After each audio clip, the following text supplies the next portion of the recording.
Hello!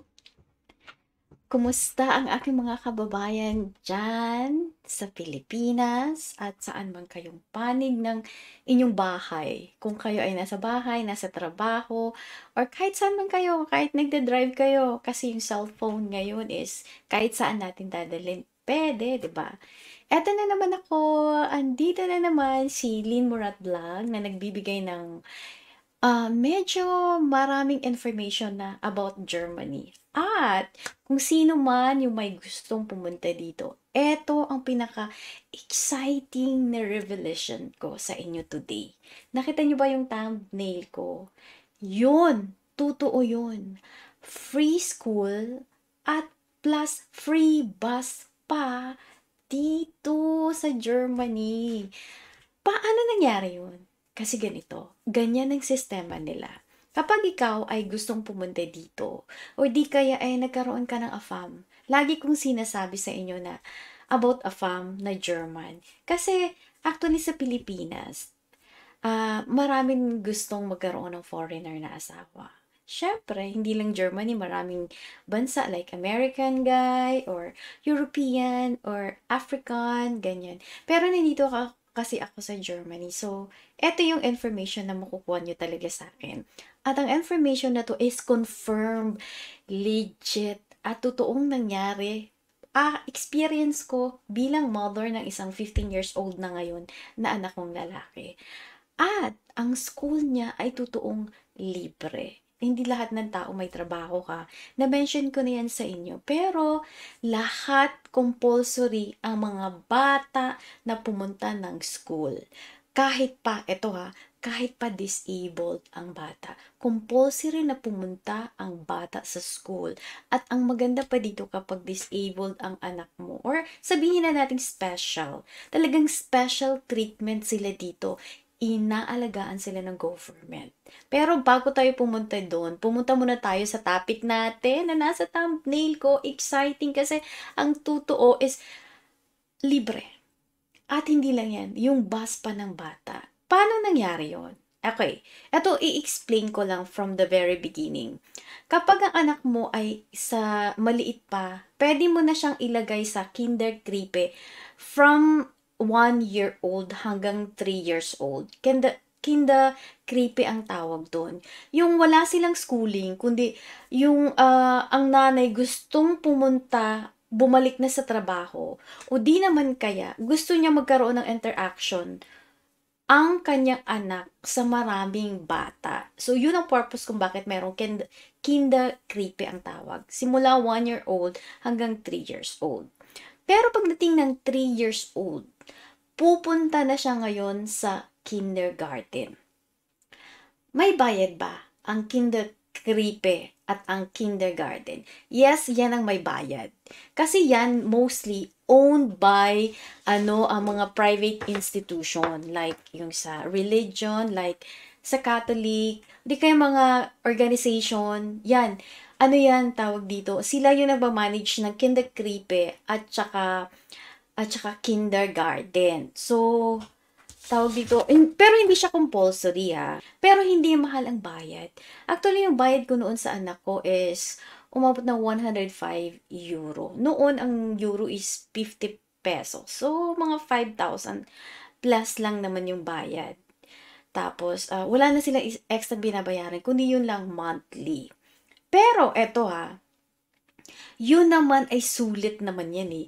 Kasi ang 105 na binabayad ko doon sa kindergarten ng anak ko nung siya ay 3 years old is galing naman yun sa kanyang sinasabi natin ng kindergeld. Eto surprisingly, para doon sa mga nagkaanak sa isang German na tawag dito as a mother or as a father, meron pong allowance ang bata. Simula nung pinanganak siya, starting from the first month niya, meron na siyang pera na galing sa government. Ngayon, ang cost, ang tinatanggap namin is 205 euro.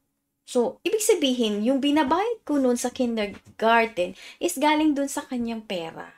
Galing pa din yun sa government. Supported pa rin kumbaga ng government yun. So, parang simple lang din, 'di ba? Ibinigay sa amin, may sobra pa, ibinigay doon sa kindergarten. Ayun, so eto lang ha, ang anak ay may allowance simula 0 nung ipinanganak siya, first month niya, hanggang 18 years old siya, hanggang sa mag-adult na siya. Yun, supported yun ng government. Eto pa, etong topic na 'to napakahaba, eh, maraming details, eh. Kasi kapag may anak ka na isa at dalawa, may allowance sila pareho, pero pagdating ng pangatlong anak, iba na yung allowance niya, iba na yung rate, tapos yung pang-apat, iba din. So, kung 'pag marami kang bata, mas lumalaki yung allowance ng bata, yun. Pero hindi ko na-recommend talaga na magkaroon kayo ng maraming anak. Kung gusto niyo lang, pero kung marami kasing anak, walang yaya, ikaw lang. So, medyo mahihirapan kang mag-alaga. Pero sulit lang may mga allowances yan sila sa government. So, yon. Basta ang sinasabi ko, hindi compulsory ang kindergarten at saka kinderkripe. Pero, pagdating ng grade 1, yan. Grade 1 hanggang high school is libre na ang schooling ng bata. At libre din ang school bus. Imagine! Hindi ka na magbabayad ng school bus. Yung ticket, kailangan meron silang ticket every month. Nilalagay nila yun sa kanilang bag. Tapos, ang ticket na yon ay bus ticket is galing mismo sa school. The entire year, isang copy yon. Tapos maliliit siya na boxes. Tapos ikakat lang ng bata. Tapos yung copy no ng ganong month, yun ang dadali niya every month. Tapos tapon niya yung luma, tapos the next month ulit. So yun. O di ba maganda? Kasi hindi ka nasasakit ng ulo kung saan ka kukuha ng pera pambayad ng school simula grade 1 hanggang high school. We're not talking about university pa. Kasi iba rin ang paraan nila dito. Iba ang school system ng Germany. So simula grade 1, ang binabayaran lang dyan is books. Maliit lang yung bayad sa books. Once ka lang magbabayad. Pag grade 1 siya, isang beses ka lang magbayad. Tapos, ang maganda, sa grade 1, wala silang grade. Naglalaro lang sila doon, communication, interaction. Importante sa kanila yon to prepare them for the next level ng grade 2. Kasi pagdating ng grade 2, meron na yung grades. Pero yung grades dito, hindi yung number kundi yung mga excellent, ganyan, good, very good, ganun pa yung nilalagay dun sa papers nila. Tapos kung walang libreng food, pero may canteen ang school. Ibig sabihin ng canteen, pwede mo siyang bayaran every month. Tsaka usapin ka rin ng school niyan, maglalagay sila sa iyo ng sulat, magsisend sila ng sulat kung gusto mo bang may free food ang anak mo. I mean, sa cafeteria. 45 euro yung binabayaran namin noon sa anak ko. Kaya hindi rin masyadong hindi naman mabigat sa bulsa. Isang beses ka lang bumili ng books in 1 year, yun lang babayaran mo. Tapos food niya na 45 euro a month. So yun lang yung gastos mo. Pero at the end of the day, hindi masyadong magastos, diba? Tapos, pagdating ng grade 4, hanggang grade 4 yan na mag-change sila ng grade 5. Grade 1 to grade 4, sa isang school sila, ang sinasabing Grundschule. Pagdating ng grade 5, mag-grade 5 na siya, doon na siya mag-change ng school. Depende kung saan siya pupunta. Meron ditong sabihin na lang natin it's a door. 3 pintuan pagdating ng grade 5. Meron doong Mittelschule or middle school, at meron doong Realschule, at meron doong gymnasium. Pareho lang yan silang high school. The thing is, depende sa grade ng anak mo kasi magkakaroon na siya ng specified grade. Kung nakapasa ang anak mo sa grades para doon sa Realschule, is papasok siya doon sa Realschule. Pero pag hindi siya nakapasa, pupunta siya sa middle school. Pag mataas ang grade ng anak mo, makakapasok siya sa gymnasium. Parang sa high school time is yung gymnasium yung mga matatalinong bata. Doon nila sinisegregate kung gaano ang talino ng bata.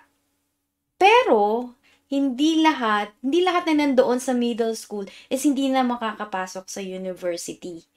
Kasi ang gymnasium, it's your entrance. It's a door going straight to university.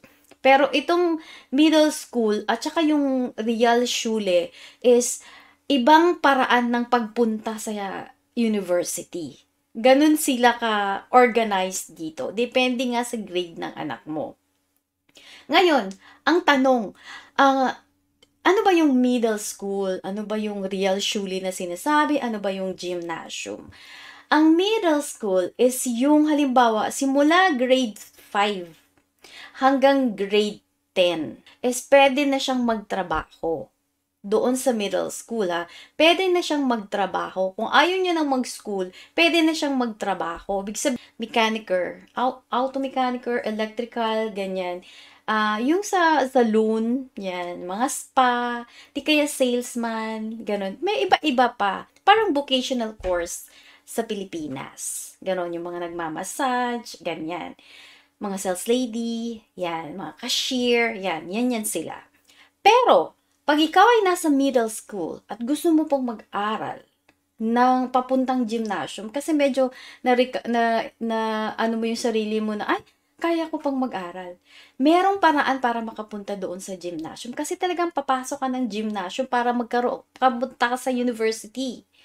Over Schule, magkakaroon ka ng exam na MTSY. Parang pareho kayo ng level ng Realschule na nag-school ka sa Realschule. Pagkatapos, kung meron ka ng MTSY, nakapasa ka doon, pupunta ka ngayon either sa Fachoberschule or sa Berufsoberschule. Alam mo, ang dami nilang shule-shule dito. Hindi ko nga maintindihan pa kasi ang anak ko 15 years old, nasa klase or grade 9 pa lang siya. So, i-explain ko na lang siguro sa inyo yan in the future kapag masyado ko nang naintindihan. Sinastudy ko pa ngayon yan. Pero pag ang anak mo, ito, punta naman tayo sa Realschule. Ang Realschule is hanggang 12 years to 13 years, meron pa dyan. Tapos noon, sa Fachoberschule, hindi pa siya po makakapunta sa gymnasium. Kailangan talaga siyang dumaan sa mga 3 schule na yun na hindi ko nga maintindihan. Meron dapat siyang certificate na Mittlerer Schulabschluss para makapunta siya sa gymnasium. Pag nakapunta siya sa gymnasium, kukuha siya ng Abitur na diploma para makapasok sa university. So, ibig sabihin, walang college dito Walang college sa Germany. University siya. So, hindi basta-basta makapasok sa university. Kung gusto mo maging doktor, kung gusto mo maging engineer, kung magkaroon ng bachelor's degree, is papasok ka sa mga ganitong klaseng schooling nila. Yung sa Fachoberschule ata is 2 years. After ng Realschule is 2 years Fachoberschule. Or FOS, or BOS, ganun. Berufsoberschule. Tapos, parang 2 years pa dyan. Tapos, makakapunta ka ng gymnasium. After nyo kukuha ka ng diploma sa gymnasium. Tapos, makakapunta ka na sa university. Kasi ang university, intensive yan. As in talagang yung bachelor degrees is higher education dito sa Germany. Tapos, after ng bachelor, kung gusto mo pa mag-master ka, that's the second higher education. Tapos, yung third higher education dito is yung mga PhD, degree, doctorate, ganyan. Madaming proseso. So, sa lahat ng mga paraan na gusto mong makuha yung yung dream mo talaga is madaming paraan. Kasi hindi basta-basta hahasain ka at hahasain ang utak mo para mag-master ka sa kursong kinukuha mo. Ganon katindi dito sa Germany. Kaya nga pagdating nila ng paglabas nila sa school is alam na nila. At sinasabi ko din na dual dito. Halimbawa, dual ang system yung school. 50% sa school at 50% sa actual. So, habang nagtatrabaho ka, halimbawa, Monday may school, Tuesday, meron ganyan. Basta, kailangan may school at saka meron kang work. So, kapag, ito ang pinakamaganda. Nagsuschool ka na, nag-work ka pa, may sweldo ka pa. So, hindi ka lugi. Kasi, yung every hour pa yung bayad sa'yo. Meron ding bracket silang allowance dito na eto yung course na kukunin mo. Eto yung allowance mo a month. Being a worker doon sa company. Meron sila. So, hindi ka talaga lugi. So, kung masipag kang mag-aral, kung ang anak mo masipag mag-aral, dalin mo dito. Kapag ikaw ay isang nurse at nandito ka na at dinala mo na yun dito yung anak mo, yan ang gagawin mo kung gusto mo mag-aral ang anak mo. Yan ang proseso sa pag-aaral dito sa Germany. Kasi hindi katulad ng Pilipinas. Lagi ko talagang kino-compare, no, yung Pilipinas, no. Kasi alam niyo naman na diyan ako galing. Yung hirap ng parents ko. Naglabada yung nanay ko, nagtitinda, naglalako ang tatay ko sa kalsada, at mag-imbento ng kung ano-ano para lang makapasok kami sa school. Grabe yung hirap nilang dalawa. Ay, salute, Nay. Kaya lang kasi, meron pala ditong lugar na pwede palang mag-provide ng ganong klaseng education na hindi pinahihirapan yung parents para lang sa mga anak niya. Kahit ilan pa yung anak niya, ganun ang procedure dito. So, kung nandito ka na or gusto mong pumunta dito or nakahanap ka ng afam dyan, na in love ka, ganyan, nabuntis ka. Kahit hindi ka pa in love, nabuntis ka. Yung story ko gano'n gagawa ko ng video dyan para malaman nyo kung ano yung story namin dalawang mag-asawa. Hindi yan first love or talagang love at first sight. Walang ganun. Ngayon ako naniniwala na pinag-aaralan pala ang pagmamahal. Hindi yung mahal kita tapos bukas wala na. Hindi. Masarap pala, maganda pala yung pag-aralan yung dalawang mahalin ng isa't isa. Mas effective pa siya. Eto, experience ko lang. Lagi kong sinasabi sa inyo, sinishare sa inyo, na yung experience ko yung ang sinasabi ko dito. Ayun. Pero in the future, sana dream ko na magkaroon ako ng podcast about sa mga OFW na nandito na gustong mag-share ng kanilang mga love story or family story na baka ganun din ang story mo dyan sa Pilipinas. Or baka ganyan din ang story mo na nakaka-inspire or magkaroon ka ng maraming idea. Sana mag-join yung mga friends ko. Pero pag nag-usap siguro kami, mag-join yan sila. In the future, yan yung plano ko. So, yun. Ang gymnasium naman, ito, balik ulit tayo sa usapang school. Ang gymnasium naman, ay, yun talaga yung medyo, matatalinong bata. Tapos, preparation nila yun. Yung gymnasium diretso yun papuntang university. Kung gusto pa talaga niyang mag-aral, maging bachelor. Kasi sa gymnasium, kapag nakatapos ka na niyan hanggang grade 12 to 13, depende pala yan sa states ha. Kasi yung Germany dito may 16 states. So, depende yan sa kung ano yung mga procedure nila dito. Hindi lahat ng procedure ng paraan pare-pareho. Nasa Bayern ako, so ito yung na-experience ko. So, balik ulit tayo sa gymnasium. After gymnasium, pag nagkaroon ka na ng diploma, officially, na nakagraduate ka na ng high school, at ito yung grades mo, at pasado ka dito sa course na gusto mo, like theology, or engineering, lawyer, ganyan, is pwede ka pumasok na sa university. Pero yung university, hindi ko pa masyado yung ma-explain ha. Kasi pinag-aaralan ko talaga ngayon yan. Nagka-interest tuloy ako sa mga ganyang klaseng system ng school system. Nasa grade 9 pa lang yung anak ko. So, yun pa lang yung alam ko. Pa ako nalilito, kaya pasensya na kayo. Basta ang sabi ko lang sa inyo, free school, totoo yan. Free bus, totoo yan. At kapag ang anak mo nga, di naman natin inaano yung mga disabled, I love na love dito. Alam nyo yung mga ganyang klaseng bata, hinahatid sundo yan ng school bus. Meron sila talaga specialized na bus. Kung ang anak mo hindi makalakad, may specialized bus talaga para sa kanya. Hinahatid sundo yan. Susunduin sa umaga, hahatid din siya after school. Hindi yung pinapabayaan na mag-join sa bus ng ibang bata. Kasi depende kasi yan sa capacity niya kung kaya niya maglakad. Pero mostly talaga ganun ang offer. At hindi yan sila pinapabayaan dito. Talagang priority yan sila kasi kailangan din nilang pumunta sa school. Compulsory ang pagpunta ng school dito. Walang exemption. Lahat ng bata, kung anong kailangan, ipoprovide yan ng government. Makapasok lang sa school ang bata. At ang maganda pa dito sa school nila, walang uniform. Hindi mo kailangan bumili ng uniform. Actually, maganda din naman yung uniform. Kasi nakakatipid ka, di ba? Hindi ka nabibili ng mga damit. Kasi dito, kaya walang uniform. Kasi they give you the freedom to decide na ano bang gusto mong isuot today. Bukas, the next day, anong gusto mong color? Binibigyan ka na nila ng freedom to become independent to decide. Hindi namin kukunin yung right mo na yan na eto uniform ka. Maganda din. Kapag nagka-uniform, tipid sa gastos, di ba?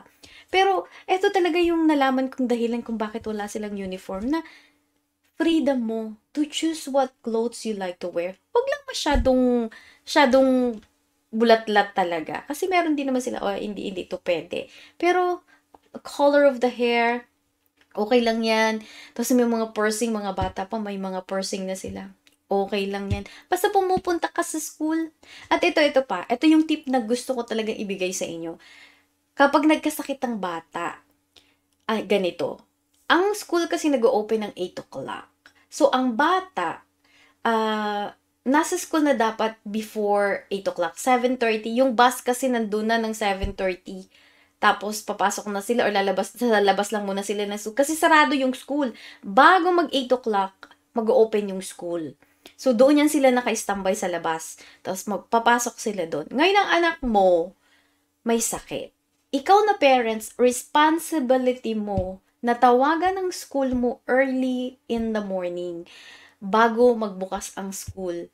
Kahit mga 6 o'clock pa yan or 5:30 pa yan, tawagan mo kasi may answering machine. Kahit walang tao yung school, may answering machine. Chine-check nila yan kung sino yung tumatawag. Kapag hindi ka tumawag, is tatawagan ka nila. Kung sino yung unang nakalagay, nakaregistered na phone number dun sa file nila. Like, halimbawa yung asawa ko, siya yung una. Siya yung tinatawagan. Pag hindi siya na-contact, tatawagan yung number ko. Pag hindi ako na-contact, may third number pa yan. Yung mother-in-law ko, tatawagan yung mother-in-law ko. Kung ano man ang nangyari sa bata sa school, ang kinokontak lagi yan yung first, tapos yung second, tapos yung third. Ganun sila. Kailangan may pangatlo yung mother-in-law ko. So, halimbawa, nagkasakit yung bata, sa school siya, tapos nagsuka siya, may nurse naman doon, may nag-a-assist naman. Pero, kung kailangan kunin yung bata para magpahinga sa bahay, kailangan aalis ka talaga sa trabaho mo. Urgent yun galing yun sa school. At eto importante din no to, bilang mother, ng bata na nandito na nagsuschool, baka hindi mo pa alam bilang OFW or nurse na nagkaroon ng na-invite mo yung mga anak mo din nandito na nabago pa lang. Eto, ang anak mo may doktor yan na kinder arts ang tawag doon. Okay? So, kailangan meron siyang, parang sa adult is family doctor na sinasabi ko. Yung mga bata naman, meron silang sariling doctor. Kids doctor. Ngayon, ang bata, pwede mag-absent one day na walang doctor certificate. Pangalawang araw, walang doctor certificate, okay lang. Pag pangatlong araw, kailangan may doctor certificate na siya. So, kapag ang anak mo hindi pa well ng second day, pumunta na kayo ng doktor. Pero, tawagan mo muna yung doktor, tapos sasabihin naman nila sa inyo, sasabihin mo yung kailangan makapunta na kaagad kayo kasi yesterday may sakit siya. So, pa-priority kayo niyan. Kailangan bit mo or ipadala mo na yung kanyang doctor certificate sa school third day. Ganon. Pero every day, first day tumawag ka sa kanila, nag-inform ka na may sakit yung anak mo.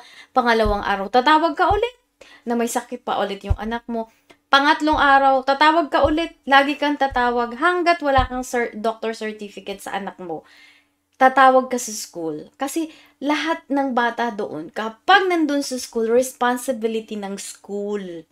Naka-insured ang bata sa school.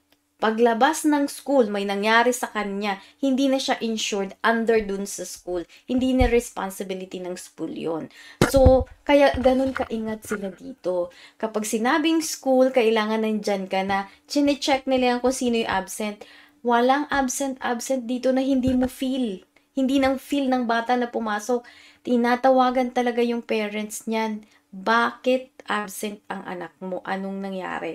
Kapag wala kang dahilan, ilang araw na, siguro mga 5, wala pa akong naranasan gano'n sa anak ko, siguro 'pag nag 5 days na at hindi ka pa talaga nag-inform sa school, pulis na yung pupunta sa bahay niyo.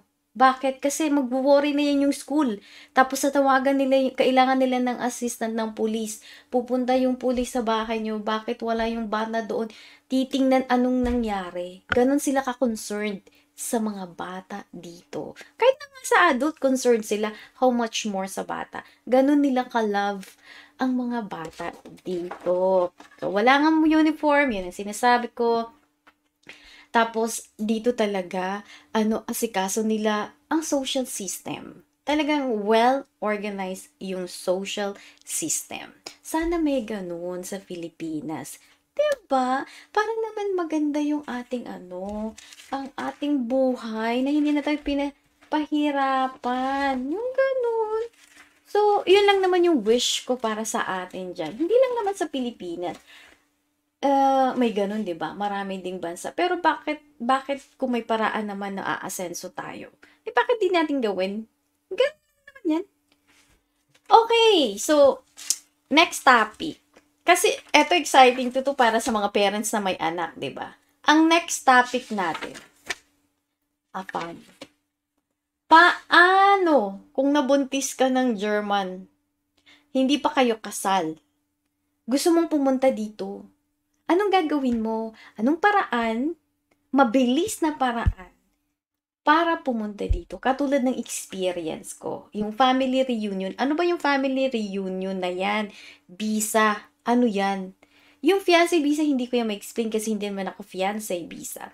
Pero pagdating sa nabuntis ka ng isang German, nandyan ka sa Pilipinas o kung saan ka mang panig ng earth natin, at gusto mong pumunta dito, dalhin ng bata at ikaw, ay pwede kang makapunta dito. At yun ang susunod na video na gagawin ko.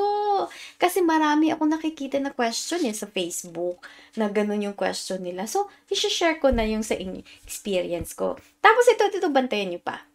Kapag ikaw ay boyfriend mo na nga yung German, gusto mong magpakasal, mabilis ang pagpapakasal. 3 document lang yung kailangan mo. Sa Europe nangyari yung kasalan, hindi sa Germany sa Europe, pero sasabihin ko sa next video ko kung saan kami nagpakasal ng asawa ko. 3 document lang yung kailangan. 3 araw lang kami doon. Ito pumunta kami doon today. Next day, tomorrow nagpakasal kami. The next day, umuwi na kami. Kasal na kami. At valid naman dito sa Europe. In-authorize naman nila, na-acknowledge naman ng Germany. So, sasabihin ko yan sa next video. Di ba exciting? Yung mahihirapan dyan na magpakasal. Yun ang gagawin natin para hindi na kayo masyadong maguluhan. Bibigyan ko kayo ng tip kung saan kayo pupunta. Mura na. Konti lang yung papel. Baka gusto mo, baka nandyan ka pa sa Pilipinas, ito yung dadalhin mong document para magpakasal kayo kaagad. Kasi ang dami kong friends, yun ang ginawa pala nila. At yun din ang ginawa namin. Nung mag-usap kami last time, yun ayun pala yung sa inyo, doon din pala kayo. Ay, doon din kami. May problema ka ba sa kasal mo dito? Meron kami ibibigay sa yung tip. Doon. Communication, tapos yung information. So, ibibigay ko na yun para sa inyo lahat na may boyfriend na German. Or may planong magpakasal ng mabilisan. O, 'di ba? So, marami tayong topic na isusunod-sunod ko lang. Tapos, tingnan nyo lang yung thumbnail na gagawin ko, ipopost ko. Tapos, baka yun ay bagay sa inyo. At kung meron man kayong friend na may ganong issue, may tanong, recommend nyo yung channel ko. Yung Lian Morat Vlog. Para to sa mga Filipino. Kaya ako gumawa ng vlog nito. Dati travel vlog. Ngayon, eto na, Filipino, Tagalog version. Nag-i-exist ang ganitong pangyayari sa Germany, pero ita-translate ko lang sa Tagalog kasi mostly English at saka German, 'di ba? Hindi naman lahat maiintindihan yung ganun. Yung English, hindi naman lahat makakaintindi ng mabilis. Pwede naman palang Tagalog natin pakinggan. Dito na lang kayo manood. Recommend nyo. At salamat nga pala sa pagbunda ngayon today sa channel ko, sa Lian Morat Vlog. Salamat sa oras. At salamat sa pag-subscribe. Kung hindi ka man nag-subscribe, okay lang yan. You are still amazing. So, lahat tayo amazing, ha? Huwag kayong ma-depress na bakit ganito yung buhay ko. May pag-asa. May pag-asa. Ako, ha, ang daming hirap na dinaanan ng pamilya ko. At pumasok din ako sa butas ng karayom, pangkapasok lang dito at maging German citizen. Speaking of German citizenship, sasabihin ko din yan sa inyo kung ano yung ginawa ko, kung paano ako naging German citizenship. Eto pa, para sa mga nanay, exciting ito. Kapag nanay ka meron kang anak na German, sa German, kung saan yung anak, doon din ang nanay.